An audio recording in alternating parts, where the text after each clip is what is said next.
Right guys, hello, it's been a minute since we've posted anything on the channel. Sorry, it's just life's got in the way. He's bought a house, we've all got shit going on. We'll do another separate video on Chris Aggie's car afterwards. He's had a few bits and bobs going on with that. Yeah, you probably all saw that on the last video, but we've not done like a in-car review and stuff like that with someone next to me. Doing like a good few pulls just so you can see the reactions of other people. Yeah. I think it definitely needs it now. It's running a good power for that. Anyway, so today we're going to focus on the Civic. It's been a long time. You're probably wondering what's going on with that car. Basically, the H series just didn't work. I spent a lot of money on that car.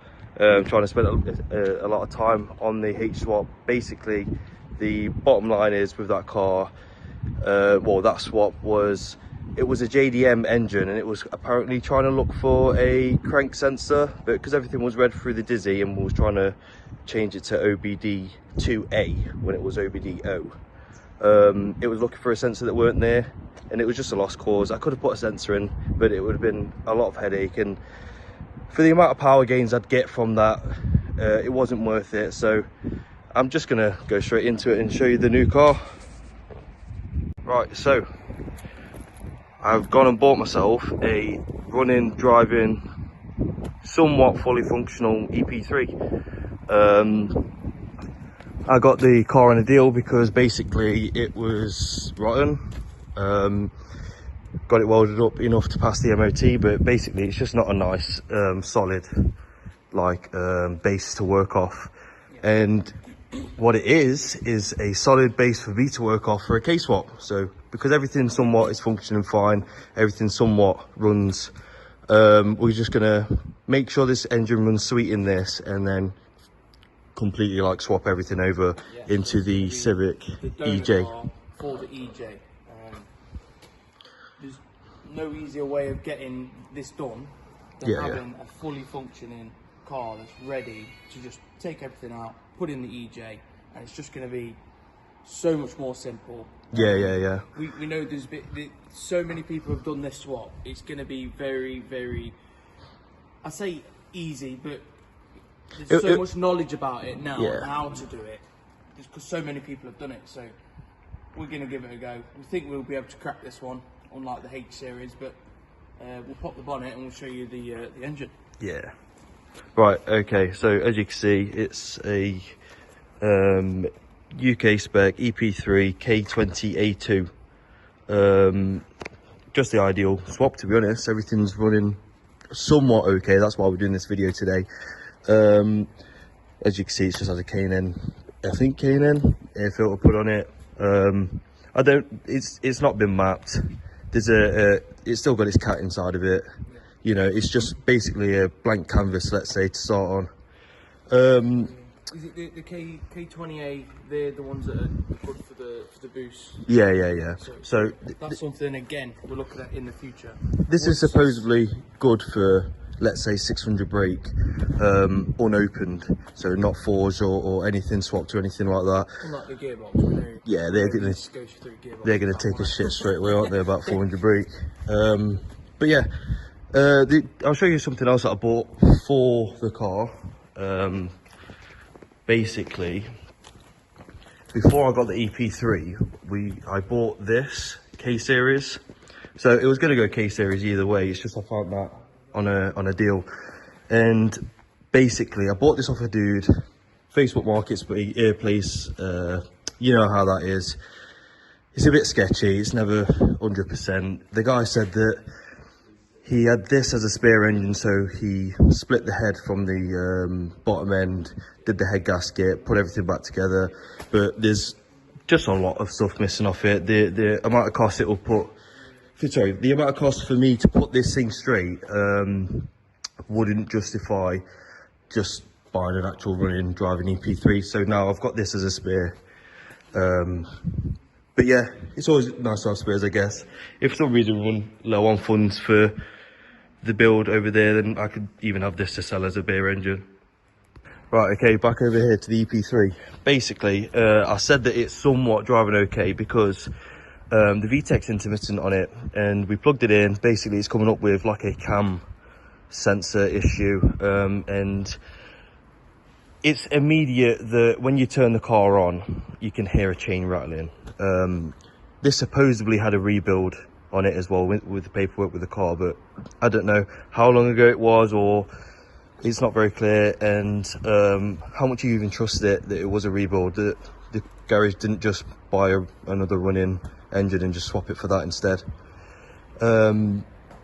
Belt squeaking, not really bothered about that. We're going to get a new belt when it goes in the EJ anyway, because we're not going to be running the aircon, so that will be a aircon delete belt. Like I say, basically what happens is we drive, plant our foot, and it gets to around 6k, and it either gives us VTEC or it literally doesn't. So the car's not really running nice. When it does come in, you know, it feels all right. Anyone that's had these cars as stock, you know that they're not fast. They're not the fastest things. They're just really fun to drive. But it's so annoying trying to plant your foot down in a car like this, all blacked out. Everyone wants to race all the time, and you try and plant your foot, and you just sat there. All the noise and the car to do what it's supposed to do. Yeah, all the noise and no go. When I say all the noise, fucking hell, man. This car is drony as hell. I've had to put a silencer inside the exhaust, because let me tell you, when I say it's drony, it hurts your ears. I just feel bad for anyone on the streets as I go past them when that isn't in. And I get the hype now when people say 3 AM Civic bashing. No, that's terrible, man. You gotta cut that shit out. Put a silencer in it or boost it, man, because it sounds terrible as it is. Alright, I think we should get cracking on with it then, eh?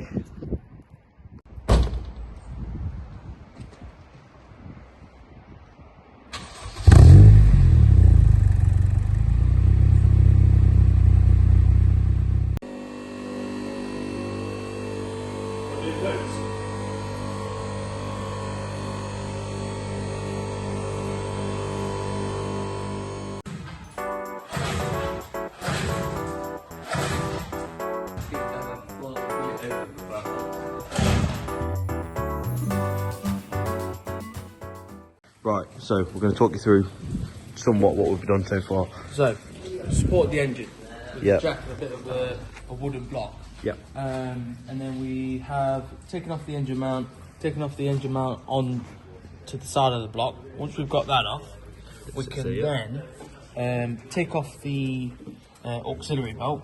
Yep. As soon as we've got the auxiliary belt off, we can then access the VVT solenoid. VTC, yeah. VTC, it's a VTC. Yeah, I've took it off, it's over there. It's over there somewhere. And then we can get this cooling hose off, and in the meantime, Yannie's been taking off the rock cover, which you've seen in the little clips that we've shown. To take that off is just a few 10 mils around. We've had to undo this bracket here, so it allows room to get this rock cover off. And normally the bottom crank pulley gives a really struggle to come off, and this one, fingers crossed, we've done it and it just pulls straight off. Yeah, so I was told to do this job we need to go out and buy one of these. So basically this goes on where the crank pulley is. You can use a breaker bar on this area here to pry it, and then you can also get access through here whilst that's let me get it and try and explain a bit better. This pin, by the way, it will try and run away. Don't let that happen. You're not going to be happy. Right, yeah, so basically this would sit inside of here, and then whilst you're using leverage on this, you should be able to get the bolt out. But we just use a strong enough gun and it just pulls straight out. Normally people have really big issues getting the bolt off, yeah, and this one's come off nice. Yeah, that easy. And to access that, you just take off in, oh, not a lot of light here, 1 second. So in here there is one cover that sits here. You just take that one off, you get access straight to there, and Bob's your uncle. Yeah, so now what we've got to do is take off this side casing, which is a load of 10 mils all the way around, some on the bottom of the sump, and might have to move this bit of pipe here just to get the casing off, which I think we're probably going to do that. Looks like someone's had it off before and siliconed it in. So yeah, it's always Very nice. A good song. So yeah, as soon as that's off, get the casing off, we'll time it all up, see if it's in time. We know that the engine light's on and it's got a cam, it's coming up with cam position sensor, so hopefully it's in time. If not, we can put it in time, and that might be the reason why we've got issues with the VTC, the VTEC kicking in. Yes, and there is a little hack we're going to show you in like a YouTube shorts with the VTC solenoid, and it helps a lot with the VTEC kicking in and stuff like that. So yeah, because the piston inside of the VTC gets a bit sluggish over time, so you either replace it and buy a whole new one, or like we say, we're going to show you this little hack in a YouTube shorts that we'll put somewhere, and basically it stops it from being lazy. So we've got the side casing off, we've put the crank pulley back, bolt back in, so now we're going to turn it until it gets to the markings. So here you've got a dot here, and then further in, you can see, anyway, further in there's a line which is just like this one here, there, and basically we want the dots to be at the top and the lines to be facing each other, and then at the bottom there's also a marking that we need to line up. So he's going to turn the engine over.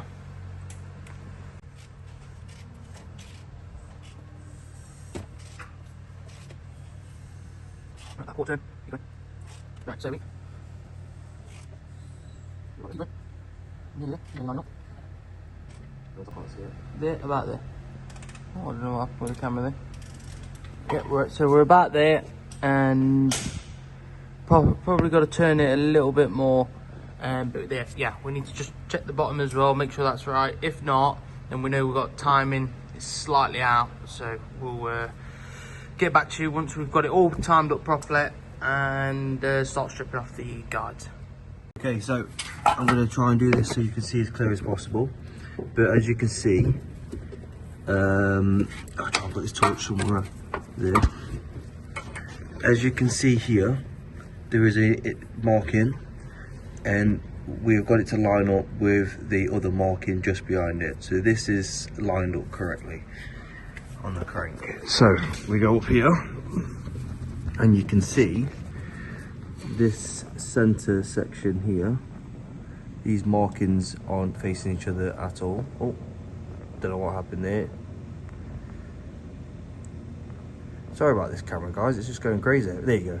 Right, these markings here, Sash, can you just show with your finger? Here, there's a straight line. Yep. And then here, way down there is a straight line. They're supposed to be facing each other. Yep, so we're going to take everything off and we'll show you the next bit. Right, you're not level, you're not, there you go, right, that's level. Sorry. So you can see. There you go. No. Hold the bar straight, Biff. There you go, yeah, that's... Why is this harder than it needs to be? No, this, yeah. Oh, yeah, right, okay, that's straight. That's about straight. Anyway, as we can see, the chain has stretched. Not by a lot, but it's enough to make a difference. And if the teeth are all worn, or where the teeth go in and it's worn, it's going to be more of a issue. So it's better now that we're getting this done now before we take everything out and swap it straight over into the EJ. Yeah, the worst thing is I don't want to put it all in and it's not running right. I'm thinking, oh, is it the wiring that I've done and this and that, and we're chasing wiring issues when it weren't that in the first place, it was this. Yeah. So yeah, we're just gonna swap over that the chain guides, and then get the chain on with everything being in the right place. So what a fucking bodge job this is. Alright, so on the Might still be up. yeah, he's a little bit up. So on the tensioner, on the guide, sorry, that sits there. Yeah. This was absolutely solid tight, and whoever put it in rounded the bolt. So whatever we got on it wouldn't work. So we've had to weld a nut on it to get it loose. To get it so we can grip on something and get it out. We've got it out. And so this one, we've mocked this one up and already put it in just to make sure everything was right, and we just took it off to quickly show you guys. So here, there's oil channels. This is just basically that goes on the outside of that. Yeah, That's the fresh one, but we dropped it and it snapped off. So this is the new one, as you can see. New one, side by side. New one, old one. Okay. Yeah. So tensioner sits here.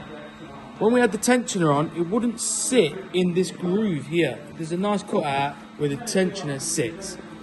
Now, let me get this is the old tensioner anyway. This is the old one that came off the failed. That sits in there. And oil comes through, and oil would then squirt through there, and then if you show the other side of that, and it will squirt through the hole there. It comes through the hole and it will lube the chain. Lube the chain. So that sits in there nice and flush. Now, once we got the new, the old one off, the old tensioner off, and the old guide off, I was wondering why is it not sat right. And it turns out they put a screw. So melon. Has put a screw in the oil channel. So this was just dancing around. It's supposed to slot in. It's supposed to slot in nicely like that. And this has just been here. So the chain's been starved of oil for a start. Now, is that going to cause anything to jump teeth? I don't know. Good job we found it, and it's a good job we're changing it now rather than causing any damage to the engine. Causing any damage. What so a melon. Good job we're doing it now. It is a good job we're doing it now. Okay, so we've got it all on. We've timed it all up. We've rotated the engine quite a few times around now, and as you can see, the centers. Oops. Let's see if I can get you to see actually. Shall I say? Those center lines here, they mark up straight across there, and then when we go down to the bottom, oops, see if I can get you on above. The arrows, you won't be able to see from that angle, but basically there's two arrows at the bottom, and they also both line up correct, so everything's done right. Yeah, so time to piece it all back together. Shouldn't be long. We've just scrubbed off all the excess sealing off the sides of the timing cover case. We've gave it a good clean, and now we're about to, this all had a good clean as well. We're about to apply the gasket maker on it, and it'll get slapped back up. This has been a shit job. Everything was fine until we had to actually replace the parts, and then everything was broke, stripped or bodged. We've snapped a few studs and bolts coming in and out as well, so luckily I got that other engine over there. But otherwise, it would have been fairly simple. I think it would have been about a 3-hour job, but we've had everything sent in sideways that we've had to fix. Anyway, let's get it done. We have done a quick oil and filter on it as well, just so you guys know.